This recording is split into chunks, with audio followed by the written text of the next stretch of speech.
Hi everyone, welcome to my channel. Today, we're diving into a chilling case called Dangerous Connections. Lizzi Marriott was a 19-year-old student who went missing on October 9, 2012. After her classes, she went home and left a note for her uncle and aunt Tony and Becky Hanna, saying she was going to visit a friend and would be back by midnight. But she never came back. Next day, her car was found in the campus parking lot. But there was no sign of Lizzi. It was as if she had vanished into thin air. Stay tuned as we uncover more about this mysterious disappearance. After some time, the search for the missing girl shifted to a search for her body. The police uncovered some details of her death, revealing how Lizzi's openness and friendliness tragically turned against her. This story highlights the dangers posed by uncontrolled desires and the horrific crimes that occur when both state and universal laws are violated.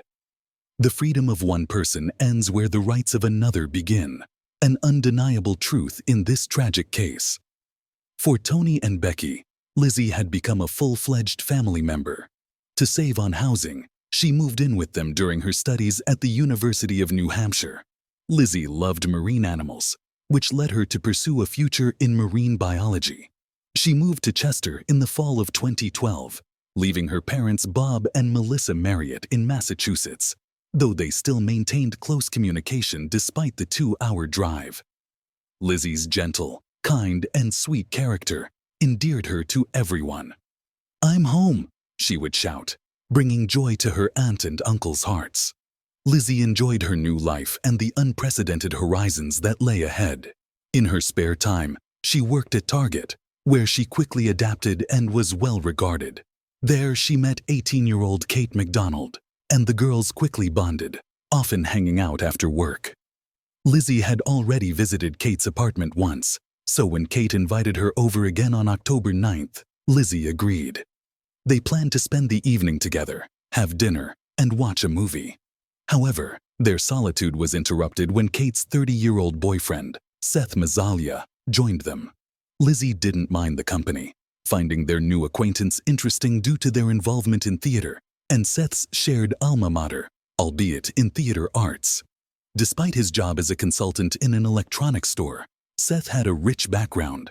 He trained as an emergency medical technician, earned a black belt in karate, and even taught martial arts.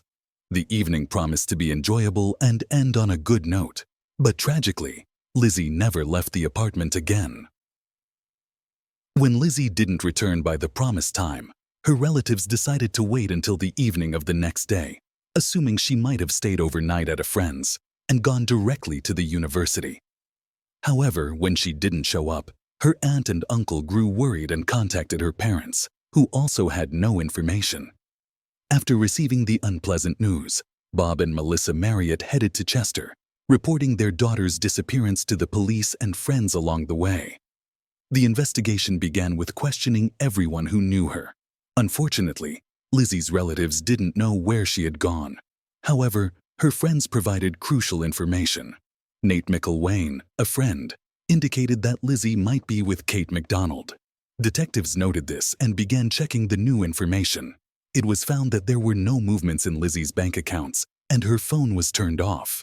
The initial theory of an accident was ruled out, and just a few days later, Lizzi's car was found. Meanwhile, Bob and Melissa Marriott announced a $10,000 reward for any information on their daughter's whereabouts. Talking to Lizzi's friends and colleagues revealed interesting information about Kate and her boyfriend. The couple was far from what they appeared in public. Soon after, Seth Mazzalia was arrested. Lizzi and Kate's acquaintances mentioned that the girls had been spending a lot of time together recently, despite their differing characters and attitudes. Lizzi was sociable and compassionate, while Kate was reserved and rude. What brought them together remained unclear. Those who had worked at the store for years noted that Kate's demeanor changed significantly after she started dating Seth. Her former cheerfulness and lightness vanished. She even limited communication with her relatives, who were against her new boyfriend, finding something suspicious about him. Seth and Kate's relationship began when Kate was 17, and they moved in together after she turned 18, living in Seth's apartment in Dover, New Hampshire. The police, paying special attention to the couple, found nothing remarkable in their databases, but uncovered details about their personal lives from their online profiles. Seth and Kate practiced unconventional relationships, with MacDonald using a pseudonym on one of the websites. Miss Scarlett, a vampire actress, posted a provocative ad seeking a live-in slave. The ad detailed that the required duties included house cleaning, dishwashing, laundry, cooking, and readiness for intimacy at any time. Scarlett described her relationship with her partner as dominant submissive, where she dictated and controlled, and he completely submitted to her will. She included photos of herself in gothic attire, revealing that their relationship was not based on love and respect, but on humiliation and obedience, characteristic of their BDSM lifestyle. Detectives suspected their involvement in Lizzi's disappearance and summoned them for questioning on October 12th. During questioning, Kate insisted for 2 hours that she had not met Lizzi on October 9th, before refusing to talk altogether. Seth, on the other hand, was more talkative and contradicted Kate's statement. He admitted that Lizzi had been at their place on the day of her disappearance. According to Seth, everything started fine. They watched a movie, played strip poker, and engaged in a consensual threesome. However, something went wrong during the process, resulting in Lizzi's accidental death. In a state of shock and fear, he and Kate disposed of Lizzi's body in the Piscataqua River from Pierce Island. After an 11-hour interrogation, Seth led the police to the disposal site, and on October 13th, he was charged with murder. The news of Lizzi's death devastated her parents. Her mother, Lizzi Marriott, had a premonition, but hoped it wasn't true until the last moment. A candlelight vigil was held in Lizzi's memory, where her father, Bob Marriott, expressed gratitude to those who came and believed their prayers would help Lizzi find peace. Nate, a friend who actively participated in the search, remembered Lizzi's ability to lift spirits with funny stories, noting she would have found something comforting to say in this situation. Lizzi's parents rejected Seth's version of events, asserting that their daughter, who cherished her relationship with her beloved Brittany, would never have betrayed her. Despite their grief, Lizzi's parents prayed for the police to find her body so they could say goodbye and bury her properly. The search continued daily, with volunteers and a private detective joining the efforts. However, the strong tides of the Piscataqua River likely carried Lizzi's body into the Atlantic Ocean. The investigation expanded to Seth's apartment and its surroundings, revealing a chaotic environment. Detectives discovered Seth's interest in occultism and black magic. In a nearby trash container, they found a bag containing black leather gloves, a sweatshirt, and men's underwear, with DNA traces belonging to Seth and Lizzi, confirming their intimate relationship. The sweatshirt was identified by Lizzi's family. The presence of the leather gloves raised questions about Seth's account, suggesting not everything he said was true. He could easily pass off the desired as reality. However, what Kat MacDonald said confirmed it. The girl broke her silence, and on October 17th, she told what happened. She admitted that on October 9th, Lizzi came to her, and later Seth joined them. At first, the three of them watched a movie, and then played strip poker. During the game, they got excited and decided to have an intimate relationship. According to her, everyone's desire was mutual. It all started with kisses and tenderness. Then Seth suggested tying Lizzi up with ropes, and she agreed. The girl even showed schematically how Seth did it. Everything was going well, but suddenly Lizzi had a seizure. She began to suffocate and moments later lost consciousness. When Seth and Kat lifted her, she wasn't breathing. Everything happened quickly and unexpectedly. MacDonald claimed that no one was to blame for what happened. It was an accident. However, a significant role in the investigation was played by the testimony of an unexpected witness. One day, a young woman went to the police station. She said she had important information about Lizzi Marriott's case and asked to speak to the detectives leading the investigation. During the conversation, she introduced herself as Catherine Fish, Seth Mell's ex-girlfriend. From the conversation, it became clear that Seth was capable of murder. Once he confessed to her that in one of his fantasies, he took someone's life. But let's start from the beginning. Catherine and Seth met about 10 years ago. At first, he seemed attentive and caring. He courted her beautifully, didn't skimp on flowers and gifts, and was very charming in conversation. The girl quickly fell in love with the affable young man. However, at the moment of their first intimacy, she learned that he was into BDSM. At first, she didn't mind new sensations as long as he kept himself under control. However, later Seth began to show excessive cruelty and dominance.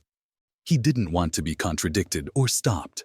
Sometimes he shared his thoughts and fantasies with her. During one such conversation, Catherine heard a terrible confession. Then she realized he could be dangerous. As if to confirm this, he grabbed her by the throat very tightly once. The girl begged him to let go, but he wouldn't stop and continued to squeeze harder. This incident finally shattered her illusions. Since they had moved to another city, the girl didn't know where to go to get away from him. She didn't know anyone and didn't communicate with anyone. Besides, she was financially dependent on her boyfriend, so she continued to live with him, waiting for a convenient moment to escape. Catherine admitted that over time, Seth started talking about a third partner. He got bored with her in bed, so he decided to spice things up. Therefore, he periodically brought different girls to their house, but none of them stayed long. Seth said they needed to find a permanent girlfriend.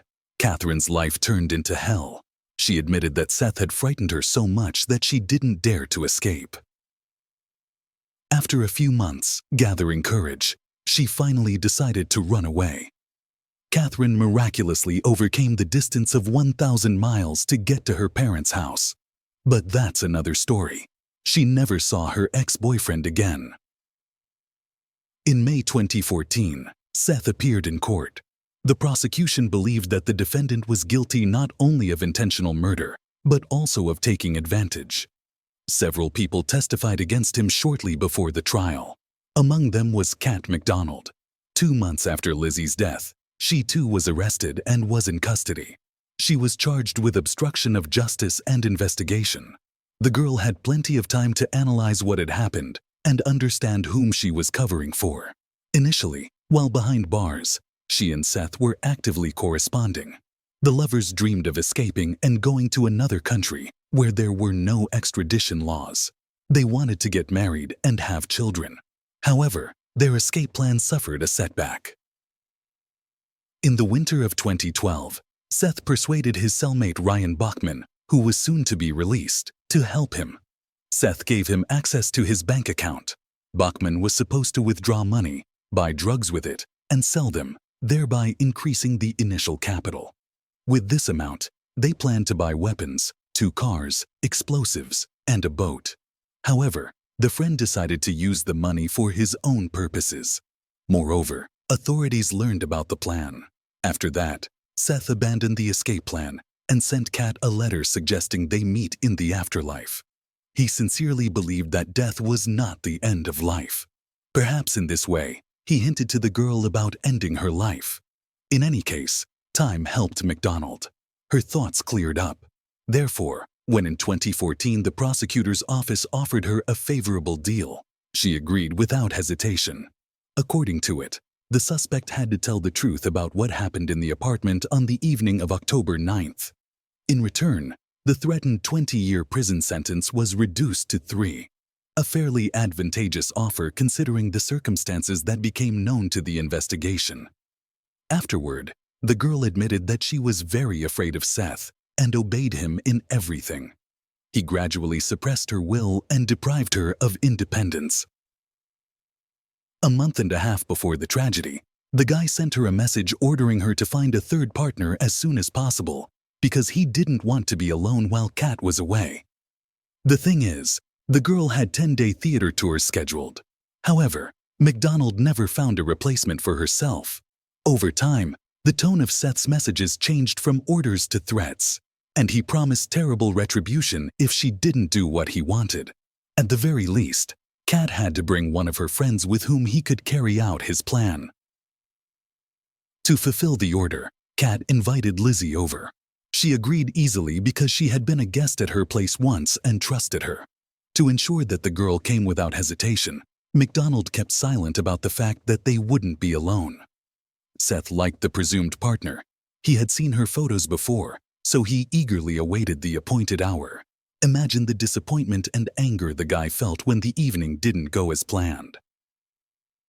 On October 9th at 9 p.m., Lizzi arrived at Seth's apartment. At first, Kat and Lizzi spent time together chatting. Then Seth joined them. He was cheerful, joked a lot, and took care of the girls. In general, he brightened up the evening. After that, the young people started watching a movie. During the viewing, Seth suggested playing strip poker. Dimming the lights in the room, he wanted to create a conducive atmosphere for intimacy. The game was casual, but Lizzi was losing, so she ended up in her underwear. In another losing hand, Seth suggested kissing Kat, but the girl refused, explaining that she was already in a relationship and it repulsed her. After a while, the heated guy suggested Lizzi be alone with him, to which she categorically replied no. In response to her reaction, Seth went to his room where he put on black leather gloves and took out a rope. After that, he returned and sat behind Lizzi. When Seth slipped the weapon over her neck, the unsuspecting girl didn't even have time to scream. He strangled the girl without blinking an eye, then violated the body of the deceased. All this time, his girlfriend sat nearby and silently watched.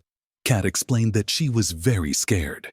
She was afraid of becoming the next victim, so she did nothing to help the poor girl. Around 1 o'clock in the morning, the couple wrapped Lizzi's body in a tarp and put it in a suitcase, which they carried to Lizzi's car. Then they headed to Pierce Island by the river, where they lifted the suitcase onto an observation deck, pulled out the dead Lizzi, and threw her off the cliff. Then they cleaned up in the car, drove to campus, and left the girl's car in the parking lot. The couple walked 10 miles home. Kat explained that she was scared by what was happening and was in a state of shock. Later, she didn't want to testify against the guy because she knew he wouldn't have any trouble getting rid of her. During the trial, the girl kept sobbing constantly, but not a single tear fell from her eyes. Because of this, many in the courtroom doubted her sincerity. She was a good actress and could easily pretend to be miserable. This caught the attention of Seth's lawyer. He claimed that the girl could professionally transform into any role. The defendant's defense insisted that Lizzi died accidentally during intimacy. At the same time, no one denied that Seth and Kat got rid of her by disposing of the body. McDonald's defense, on the other hand, argued that Kat had been under pressure for a long time, which had shaken her mental state. The guy essentially limited her communication with family and friends, constantly controlling and coercing her into intimacy. The prosecution focused on deliberate murder, emphasizing the discovered gloves. According to the prosecutor, Seth knew what he was going to do with Lizzi, so he deliberately put them on. He did it to protect himself and hide the traces. Considering all the circumstances, his action was by no means accidental. Witnesses for the prosecution also included Roberta Gherkin and Paul Hickok, acquaintances of the couple. It turns out that at 10:49 p.m., after Lizzi's murder, Seth called them. He said he needed help and asked them to come over. After 11 p.m., they appeared at Seth's apartment and saw a strange scene. Seth was sitting on the bed, and a girl in lingerie lay next to him. When Paul asked what was going on, Seth replied that this time things went too far. He repeated this phrase over and over again. Roberta found Kat on the kitchen floor. The girl was sitting in the fetal position and rocking back and forth. The arriving couple immediately suggested calling an ambulance and quickly left. They didn't interfere and didn't call the police because they didn't want any extra trouble. On August 14, 2014, Seth Mazzella was found guilty of first-degree murder by strangulation, taking advantage, and criminal conspiracy. The 32-year-old man was sentenced to life imprisonment without the possibility of parole. 20-year-old Kat McDonald received the promised 3 years of imprisonment. It is known that in 2016 the girl was released. She does not maintain any social networks, at least not under her own name. Some believe she returned to her parents. Lizzi Marriott's body was never found. The girl's parents couldn't bury their daughter, so they made a small memorial for her in the form of a bench by the lake in their hometown. Bob and Melissa Marriott believed that the sentence was too lenient for Lizzi's former friend. Although the perpetrator was punished, they could not call it justice. The girl is dead and will never return. However, her case can serve as an example for other women. Thanks for watching, guys. Subscribe to my channel. There are many shocking stories ahead of you.